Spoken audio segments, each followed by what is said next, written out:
আসসালামু আলাইকুম রহমতুল্লাহি ওবরকাতু।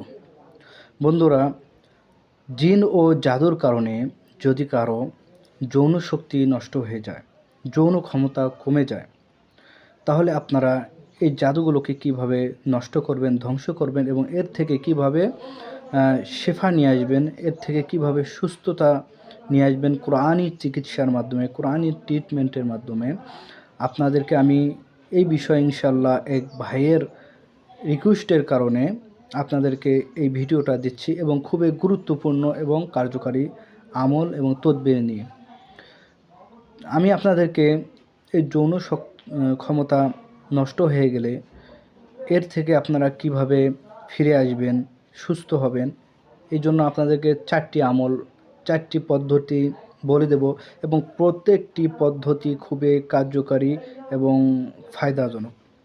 ফায়দা পাবেন ইনশাআল্লাহ। চলুন তাহলে আমরা কথা না বাড়িয়ে শুরু করি, আমলের দিকে অগ্রসর হই। প্রথমে আপনাদেরকে যে কাজটি করতে হবে, দেখেন স্ক্রিনের মধ্যে যে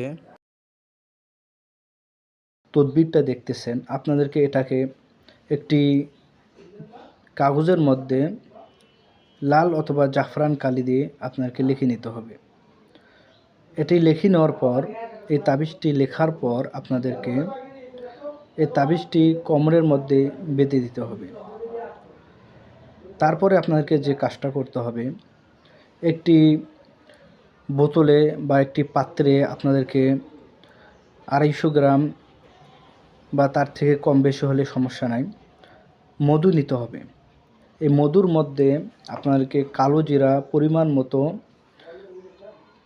কালো জিরা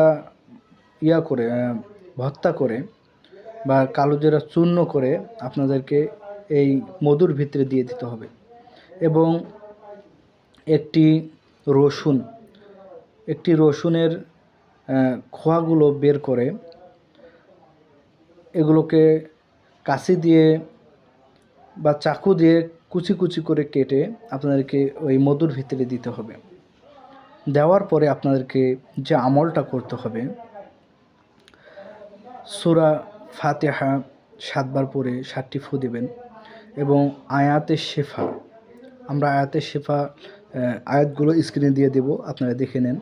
এই আয়াতে শেফাগুলো আপনাদেরকে 3 বার পাঠ করে ওই মধুর ভিতরে ফু দিয়ে দিতে হবে।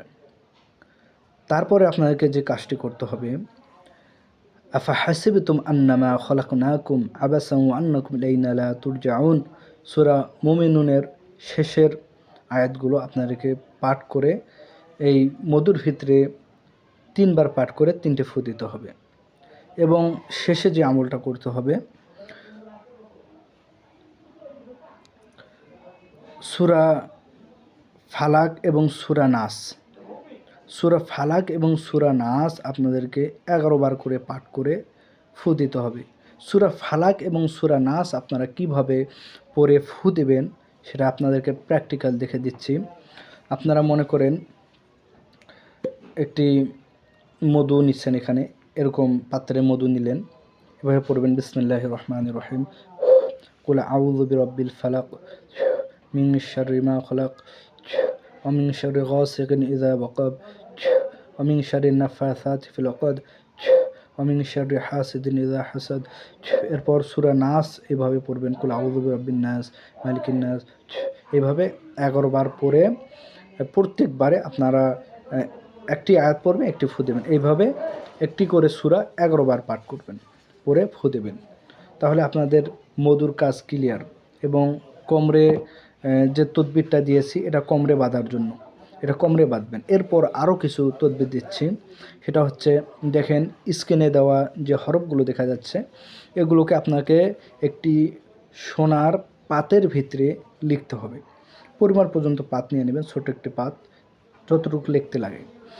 লিখে আপনারা সহবাস করার সময় আপনারা এটাকে জিহ্বার নিচে চাপ দিয়ে ধরে থাকবেন, চাপ দিয়ে রাখবেন। এরপর দেখেন আরেকটি আমল আমি দিয়ে দিচ্ছি। দেখেন এই যে হরফগুলো আপনাদেরকে আপনাদের যৌন অঙ্গের মধ্যে এভাবে হাত দিয়ে লিখে দিতে হবে। যেরকম দেখেন মিম, হা, সিন, আইন, লাম ইয়া ফা আইন লাম ইয়া লাম, এগুলো আপনাকে আঙ্গুল দিয়ে যৌনাঙ্গের ভিতরে লিখে দিবেন। তাহলে যত বড় কঠিন জাদু হোক না কেন, যত বড় বান মারা হোক না কেন, সেগুলো ধ্বংস হয়ে যাবে। এই আমলগুলো যদি আপনারা সবগুলো একসঙ্গে আমলগুলো করেন, সব থেকে বেশি ফায়দা পাবেন, যে কারণে আপনার সমস্যাগুলো হয়ে থাকুক, ইনশাআল্লাহ সমস্যাগুলো সমাধান হয়ে যাবে। আপনারা এরকম কোরআনি চিকিৎসার মাধ্যমে কি বিষয়ে আমল পেতে চান, আমাদেরকে কমেন্ট বক্সে জানাবেন। ইনশাআল্লাহ আমরা দেওয়ার চেষ্টা করব। আপনাদের অনুরোধের যে আমলগুলো আছে ইনশাআল্লাহ এগুলো আগে আমরা দেব। তাছাড়াও আমরা ধারাবাহিকভাবে কোরআনি আমলগুলো আপনাদেরকে দেব, জিন ও জাদু বদনজর বিষয়ে যত আমল আছে। আপনারা এই জন্য আমাদের এই চ্যানেলটাকে সাবস্ক্রাইব করে রাখবেন, আবার আমাদেরকে ফলো দিয়ে রাখবেন। তাহলে আমাদের যে আমলগুলো আছে আপনারা সর্বপ্রথম আপনারা পাবেন, এবং এই আমাদের আমলগুলো থেকে আপনারা কতটুক উপকৃত হচ্ছেন আমাদেরকে অবশ্যই জানাবেন। আমরা ইনশাআল্লাহ আপনাদের জন্য আরও সুন্দর সুন্দর আমল নিয়ে আসবো। আসসালামু আলাইকুম ওয়া রাহমাতুল্লাহি ওয়া বারাকাতুহু।